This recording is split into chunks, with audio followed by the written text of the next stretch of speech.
आणि म्हणूनच आपण आजच्या ह्या भागामध्ये माहेरच्या आठवणींबद्दल बोलणार आहोत. कारण सगळ्या माहेरवाशिणी माहेरी आलेल्या आहेत, तर माहेरच्या आठवणींना उजाळा तर मिळाला पाहिजे ना. आणि त्यासाठीच आपण ताईंशी त्यांच्या माहेरच्या आठवणींमध्ये जाणार आहोत.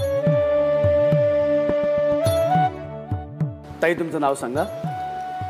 हरिहरेश्वराचा जिथे आहे ठाव, हरिहरेश्वराचा जिथे आहे ठाव, असं माझं माहेर पिंपळगाव.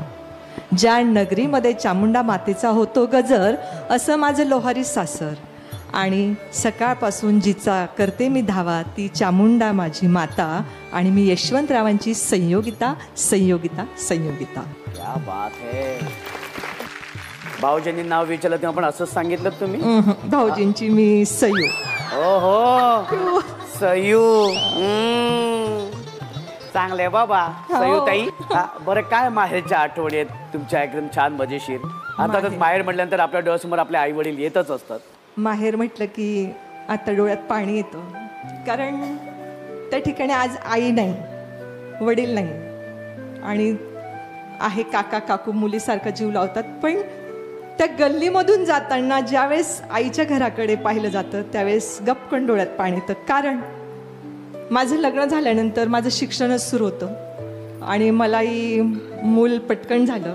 1 वर्षात मूल झाल्यानंतर सगळा संसार तिने माझा स्वतः यायची. काय लागतं, चटणी मीठ मसाला, म्हणजे अजूनही असं आठवतं की आईने मला वर्षभराचं कोणतीच वस्तू कमी पडू दिलेली नव्हती. आणि आज अशी गोष्ट आहे की आज मला ते सगळं पाहावं लागतं. ज्याप्रमाणे आपण चटणी दळतो ना, तर ते चटके कसे लागतात, चटणीचे हात कसे आग मारतात, हे मी कधी पाहिलेलं नव्हतं.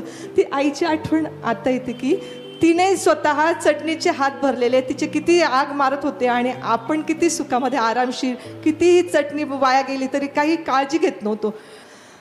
डोळे भरून येतात की खरंच ती माऊली असते की जी सगळी काळजी घेते आणि आपल्या बाळाला फुलासारखं घेते, फुलासारखं जपते, पदरामध्ये घालते. खूप खूप आठवणी अशा आहेत की त्या वेळ कमी पडत बोलायला. माहेर म्हटल्यानंतर ह्या सगळ्या आठवणी येणारच. काही सुखाच्या, आनंदाच्या, थोड्याफार भावूक होणाऱ्या अशा आठवणीच असतात. ताई, खूप छान वाटलं तुमच्याशी बोलून. तुम्ही बसू शकता.